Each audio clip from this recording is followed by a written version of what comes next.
Dichosos los que con un corazón noble y generoso guardan la palabra de Dios y dan fruto perseverando. El Señor esté con ustedes. Lectura del Santo Evangelio según San Lucas. En aquel tiempo entró Jesús en un pueblo y una mujer llamada Marta lo recibió en su casa. Esta tenía una hermana llamada María, que sentada a los pies del Señor escuchaba su palabra. En cambio, Marta estaba atareada con todo el servicio de la casa, hasta que se paró y dijo: Señor, ¿no te importa que mi hermana me haya dejado sola con el servicio? Dile que me ayude. Pero el Señor le contestó: Marta, Marta, andas inquieta y nerviosa con tantas cosas. Sola una es necesaria. Marta ha escogido la mejor parte y no se la quitarán. Palabra del Señor. Tomen asiento un momento, queridos hermanos. Estamos en este domingo 16º del tiempo ordinario y, como ocurre los domingos, la enseñanza de los domingos es poco a poco, es gradual. Un domingo se apoya en el domingo anterior y así sucesivamente. Entonces, cuando nosotros venimos a la misa, tenemos que venir bien dispuestos para encontrarnos al Señor, pero nos ayuda para disponernos si nosotros tenemos presente cuál fue la enseñanza de los domingos anteriores, porque si no parece que todo siempre está empezando de nuevo. Diríamos, no crecemos, no se acumula, siempre estamos en el mismo nivel, y eso lo que nos indica es que estamos estancados. Y hoy es importante el énfasis en la escucha, en la acogida, en la vida fecunda, en la vida plena, en la vida verdadera. Y entonces les pregunto, ¿de qué nos ha hablado el Señor en los 2 domingos precedentes? Hace 2 domingos, el domingo 13º, el Señor enviaba a sus apóstoles de 2 en 2 sin nada, para que vayan a anunciar el Evangelio. El domingo pasado le preguntaban a Jesús acerca de cuál es el mandamiento más importante. Ese escriba, que se supone que era un erudito de la ley, hacía la pregunta para ponerlo a prueba. Y Jesús le dice, lo vuelve, de entre comillas, a su conocimiento, a su seguridad, a su sabiduría, y le dice que dice la Escritura. Y este hombre responde bien: amarás al Señor tu Dios con todo tu corazón, con todas tus fuerzas, con toda tu alma, y a tu prójimo como a ti mismo. Pero este hombre, dice el Evangelio, para justificarse le pregunta: ¿quién es mi prójimo? Y Jesús relata la parábola del buen samaritano. Hasta ahí nos quedamos el domingo pasado. Ahora el Señor quiere avanzar en la enseñanza. Continuamos en el capítulo 10 de San Lucas. Y entonces ahora el Señor quiere que descubramos, porque el domingo pasado el Señor nos hablaba de que lo fundamental en el ser humano es amar. Pero Dios es amor, y entonces tenemos que amar a Dios para poder amar al prójimo, pero no sabemos amar porque estamos medio muertos al borde del camino, y Dios mismo, que es Jesús, que es ese buen samaritano, nos viene a levantar, a curar, a sanar, para que nosotros podamos amar a Dios y podamos amarnos entre nosotros como el Señor nos ama. Y entonces ahora viene la concreción de ese amor. El Señor ya nos habló cómo Él nos cuida, y eso está reflejado en las 7 acciones que realiza el samaritano, en ese hombre medio muerto al borde del camino. Podríamos resumir brevemente diciendo, eso está condensado en los sacramentos de Jesucristo confiados a su iglesia, que es esa posada. Pero ahora el Señor da un paso más. Entonces ese amor, yo no puedo decir, uy, te amo mucho. El que ama, eso se manifiesta de alguna manera. La manifestación del amor se llama ¿cómo? Servicio. Yo cuando amo, quiero servir, quiero el bien de la persona amada. Y Jesucristo es el que viene a servirnos. Él no viene a ser servido, Él viene a servirnos, es el buen samaritano. Nosotros no sabemos servir. Jesús nos dirá, somos inútiles, siervos que no sabemos servir. Pero claro, nosotros creemos que los que no saben servir son los otros. Todos creemos, cada uno en su campo, que lo que hacemos lo hacemos muy bien, y entonces eso es un engaño. No hay que partir de que, yo hago las cosas muy bien, sirvo muy bien. Porque en realidad, cuando el Señor nos dice que somos siervos inútiles, es que nuestro servicio, las cosas que hacemos, no son con el amor de Dios. Entonces, no solo hay que hacer el bien, sino hay que hacerlo perfectamente, dice el Señor. ¿Y qué es la perfección? La perfección no es solo hacer bien, la perfección es hacer bien el bien. ¿Se entiende eso? Es decir, ¿cómo hago el servicio? Tiene tanta importancia como el servicio que hago. Si yo, engañado por la cultura contemporánea, esta visión gerencial, ahora hay muchas personas, se ha puesto de moda las carreras de las ciencias de la administración. Tal vez ustedes tienen ese oficio o algunos de ustedes están estudiando alguna de esas ramas. A ver, para simplemente tener una mirada rápida, levanten la mano los que se dedican a algo que estaría en el campo genérico de las ciencias de la administración o de los servicios. Levanten la mano. ¿Quiénes se dedican a eso? Qué raro, porque todos tendrían que dedicarse a eso, porque entonces si no sirven quiere decir que son, entre comillas, disculpen la palabra, unos parásitos. No creo que sean parásitos, el ser humano no es un animal parasitario. El ser humano está llamado a servir. ¿Quién es el que no quiere servir? Satanás. El grito de Satanás es: no serviré. Dios, Jesucristo, viene a apagar ese grito y Él se hace servidor. Y entonces el servicio es esencial a la realidad del ser humano, porque hemos dicho varias veces que Jesucristo viene a decirnos la verdad de quién es Dios, la verdad de quién es el ser humano, en consecuencia cada uno de nosotros, porque todos somos seres humanos, ¿no? Acá hay alguno de otra especie. Todos somos seres humanos. Y también la verdad de quién es la iglesia, porque la iglesia es de Jesucristo. Y claro, la verdad de quién es nuestra madre.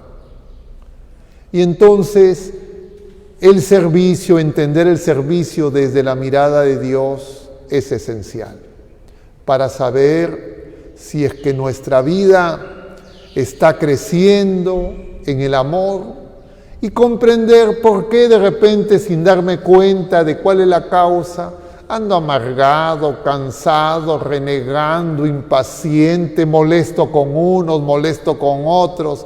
queriendo, entre comillas, corregir, pero en realidad cambiar y en el fondo eliminar a mucha gente. Porque así vive el ser humano sin Dios, o no se han dado cuenta todavía. Eso tiene una palabra, claro, se llama pecado. Entonces Jesucristo viene a hacernos el servicio de manifestarnos su amor y liberarnos de esa enfermedad que no puede ser curada por ningún ser humano, ni por todos los seres humanos juntos. Y eso se nos presenta ahora en las lecturas, de distinta manera, pero todas íntimamente conectadas. La primera lectura del libro del Génesis, vemos a Abraham y a su esposa Sarai. Los dos son ancianos, ella es estéril y reciben la visita de tres personajes misteriosos.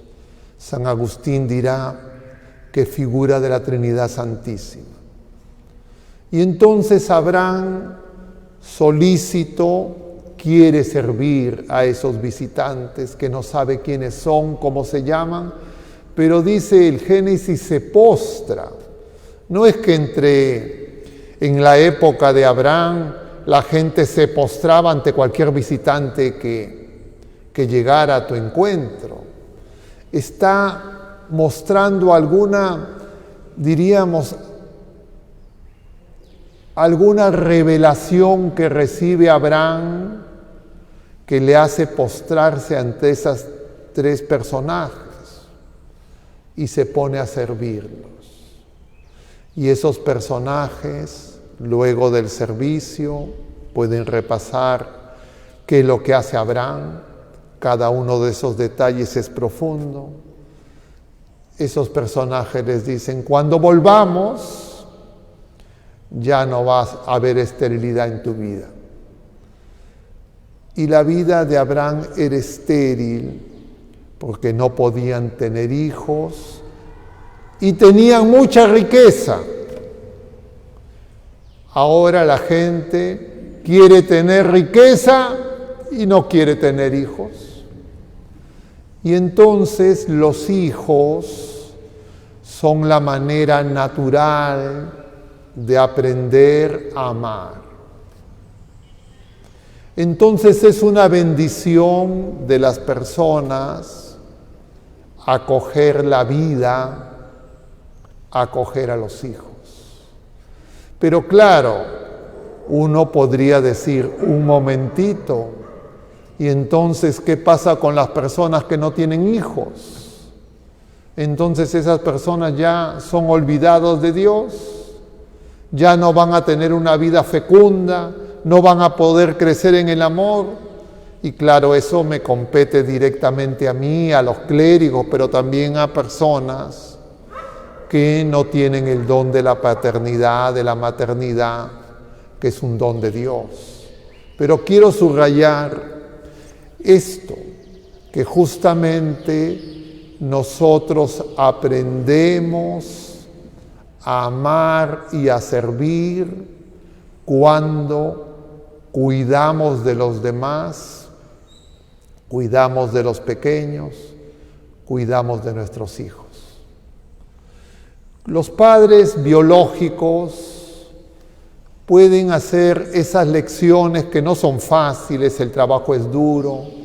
Esta semana nacía una bebé de unos amigos que me piden bautizar a la criatura, querían bautizarla el mismo día que nacía. Ellos querían que coincida el nacimiento a la vida natural y el nacimiento a la vida sobrenatural. Y entonces viene el papá, vamos a ver cómo damos el sacramento y vamos conversando con el papá en el camino. Y yo le decía al papá algo que es muy válido y que tiene que ver con el servicio, pero lo pongo solamente como un ejemplo de cómo el servicio no es fácil. Y yo le decía, mira, tu esposa ha estado en esta gestación cuidando del bebé, ya nació, etcétera, etcétera.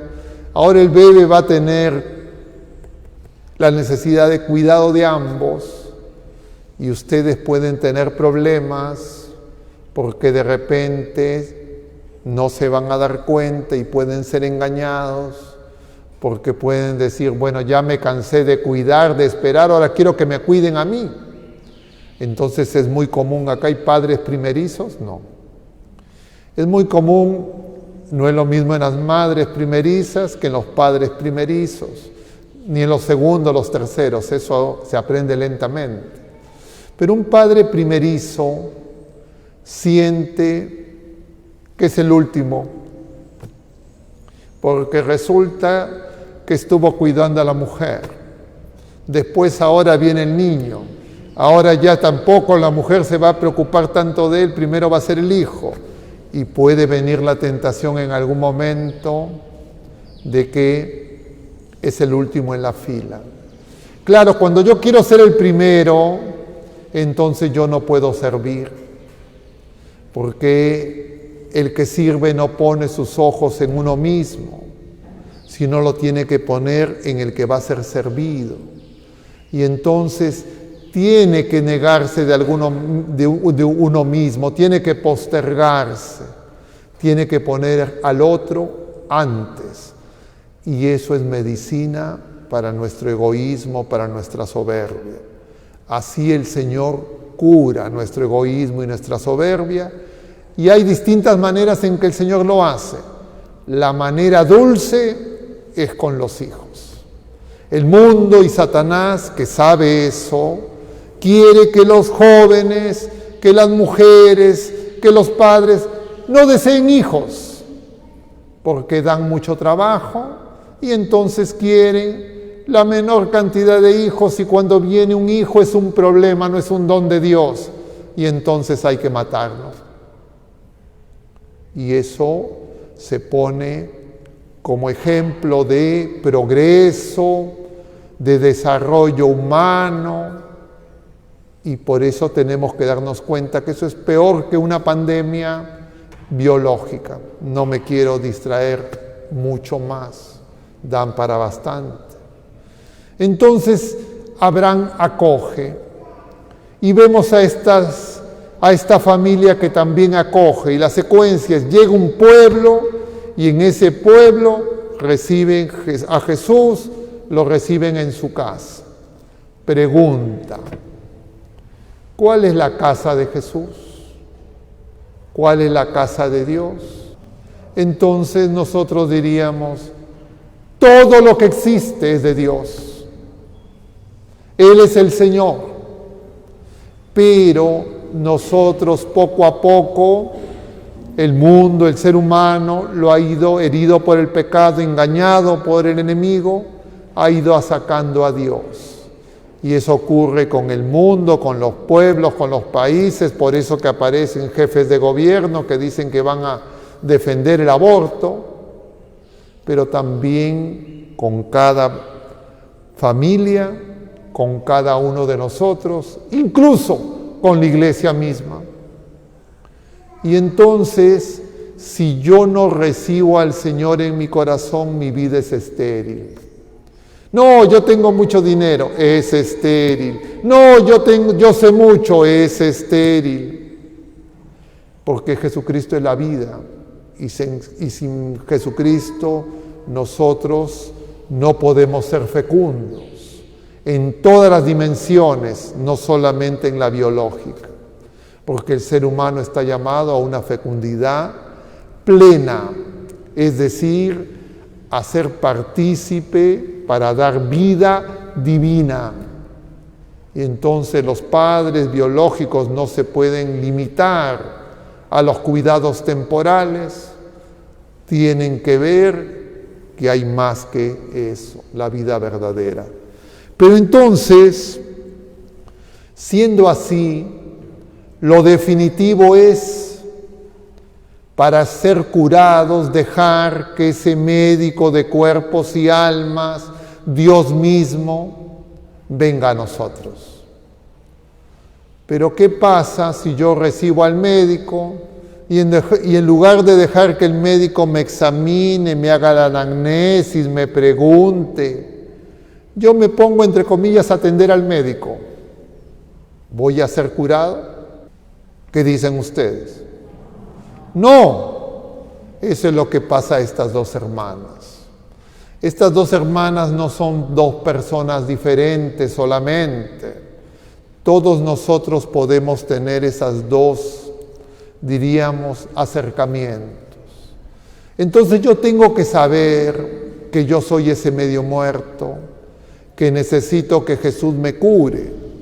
Porque si Él no me cura, yo no voy a poder amar a Dios ni amar a mis hermanos. Y si yo no amo a Dios y no amo a mis hermanos, yo no voy a ser feliz. Yo no voy a saber amar a los demás. Y el ser humano lo que necesita, lo que desea es amar y ser amado. Amados ya somos por Dios.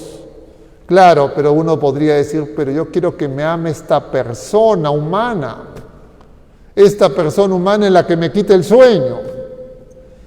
Claro, eso existe mucho, los jóvenes. El otro día conversaba con un joven y entonces me decía que estaba enamorado. Y entonces ya este joven ya no era tan joven, no era un adolescente. Y claro, yo le pregunté, ¿y cuántas veces te has enamorado? Y entonces el joven empezó, creo, a darse cuenta, a contar. Y entonces los seres humanos nos podemos enamorar muchas veces. Ustedes que dicen, ¿eso es cierto o eso es falso? ¿Ah? Claro, a los casados no respondan eso, porque si no van a tener problemas en sus casas. Para los jóvenes, solteros, porque si no inmediatamente van a venir las preguntas, ¿y quiénes fueron esos otros? No es buena idea. Entonces, pero esos enamoramientos todavía no es el amor. Ese enamoramiento es un querer. Y el querer está centrado en mí, en la persona que quiere. Y entonces el querer es una especie de compra-venta. Porque uno dice, yo quiero y entonces también sirvo. Porque entre los enamorados se da eso, ¿no? Les pongo esta figura. Cuando dos jóvenes quieren, entre comillas, conseguir la aceptación uno del otro, etc., no le dan una llamadita, no le envían un mensajito, no le dan un dulcecito, ¿no hacen eso o no? ¿O eso era antes? Sigue vigente, lo que cambian son las cosas que se dan. Pero eso es como una compra-venta. Como yo te quiero para mí, entonces, a ver, voy a seducirte para que seas mía.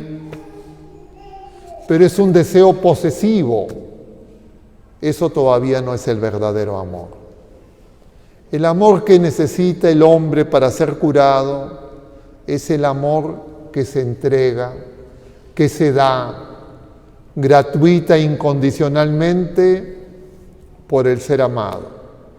Y por eso es que los enamoraditos, los novios y también los esposos, pasados muchos años, siguen igual, se llevan cuentas. Y entonces dicen, a ver, yo ya di tantos peluches, tantos perfumes, tantas cosas, ¿y qué me dan al otro lado? Pesan en la balanza y dicen, estoy dando poco, estoy dando mucho, según lo que den. Y llevan cuentas y creen que lo que se trata es, como dice, paridad. Eso todavía no es el amor, ese es simplemente un buen negocio. Yo doy y me dan igual que lo que yo doy. Así funciona el mercado. Pero eso no es la regla del amor de Dios. Y cuando el hombre confunde el amor con eso, lo que hace simplemente el hombre ha convertido su relación primero con Dios, luego consigo mismo y luego con los demás en un mercado. Por eso Jesús va a purificar el templo. Porque cuando yo me relaciono con Dios así, entonces yo también voy a verme como una mercancía, me voy a ofrecer como mercancía a los demás Y voy a ver a los demás también como mercancía que compro, uso, y cuando ya no me gusto, voy a querer descartarlo. Y entonces este joven del cuento me decía, ya no siento. Nadie puede mandar en los sentimientos. Entonces ya a esta hora tengo otra que me hace sentir. Y entonces yo le decía, lo que pasa es que tú no conoces el amor. Y claro, el mundo, también lo decía otras personas, conoce, a ver, pregunta de examen, para ver si es válido lo que digo. Tal vez los jóvenes no, pero los mayores, ¿ustedes saben quién es Corín Tellado? A ver, levanten la mano. Casi todos saben. ¿Ustedes saben quién es Oseas? Más conocen a Corín Tellado que Oseas. Es decir, prueba clara de que el mundo nos está adoctrinando, nos está lavando el cerebro, nos hace creer que nosotros pensamos como el mundo y entonces creemos yo soy así. Eso le pasa en este ejemplo, entre otras muchas enseñanzas de Marta y María. Por eso es que el Señor cuando nos visita, porque Él viene a visitarnos, ¿o ustedes creen que ustedes visitan al Señor? Cuando ustedes vienen a misa, ¿quién visita a quién? El Señor los visita, nos visita. Y el primero nos habla. Quiere que le prestemos atención. Pero cuando yo ando pensando, pero ahora este cura ya está hablando mucho, tengo que comprar el pan, el desayuno, mi tamal, andan apurados. Entonces, claro, dicen, no, acá ya no vuelvo porque habla mucho. Ok. Y bueno, uno tiene que aprender a escuchar al Señor. Escuchar al Señor es la primera acogida de la visita que el Señor nos hace para curarnos y sanarnos. El ejemplo de eso es María. María es la mujer que escucha, está atenta a lo que el Señor le dice, se llena y guarda en su corazón todo lo que el Señor le dice y cuando no entiende, lo medita. Y entonces María puede ser fecunda. Nosotros queremos todo rapidito porque nosotros creemos que ya sabemos. Entonces venimos a la misa creyendo que ya sabemos y entonces voy a cumplir porque si no voy a estar en pecado y eso me hace sentir mal. Y yo no quiero sentirme mal porque creo que mi asunto es de sentir. Y yo vengo acá a que el Señor me dé vida, me cure, me sane, y esa vida nueva que recibí en el bautismo crezca. Y entonces cuando crece esa vida nueva, es como ese pasaje que hemos leído en la primera lectura, cuando venga dentro de un año, ya estará ese niño. Pero nosotros podemos pasarnos 20 años viniendo a misa y todavía no, porque una y otra vez empezamos de nuevo, nos olvidamos, porque cuando salimos de aquí vamos al mundo y el mundo nos gana. Entonces algunos les estarán picando los dedos porque quieren prender su celular. Entonces, ¿qué va a pasar? Apenas salgan, la mayoría lo primero que va a hacer encender su celular. Yo he visto eso acá en esta parroquia, porque el Señor ha puesto que mi habitación queda ahí como un balcón y veo a la gente cuando sale. Y veo cuando la gente cuando sale y empiezan a ver el celular y empiezan a hablar entre ellos. Entonces ya llegan a su casa, todo lo que les dijo el Señor ya lo perdieron. Ya se olvidaron. Y entonces no crece. Resumen para no extenderme mucho. El Señor me visita, el Señor me viene a servir para que yo pueda acoger ese servicio que Él me da, que lo necesito, que es vital para mí. Tengo que recibir, yo vengo a la misa para recibir. Cada vez que me encuentro con el Señor me viene a dar, Él no me viene a quitar, no me viene a arrancar. El Señor es el Señor de la vida. Si no hacemos eso, si no lo enseñamos, si no lo ponemos en práctica, no podemos crecer en la vida de hijos de Dios. A lo más adquiriremos una costumbre. Y entonces, queridos hermanos, ese es el misterio escondido que dice San Pablo, el de la segunda lectura. El Señor quiere que alcancemos la madurez en Cristo. Y para alcanzar la madurez en Cristo, yo necesito comer, necesito escuchar, porque es la manera que el Señor nos comunica su vida a través de los sacramentos y por excelencia, la Eucaristía. Y la Eucaristía es la misa, y la misa tiene dos mesas, la mesa de la palabra y la mesa del cuerpo, la sangre del Señor. Esos dos alimentos se necesitan. Ser contemplativo es recibir al Señor, es escucharlo. Que el Señor nos conceda la gracia de acogerlo en nuestro corazón. Que así sea.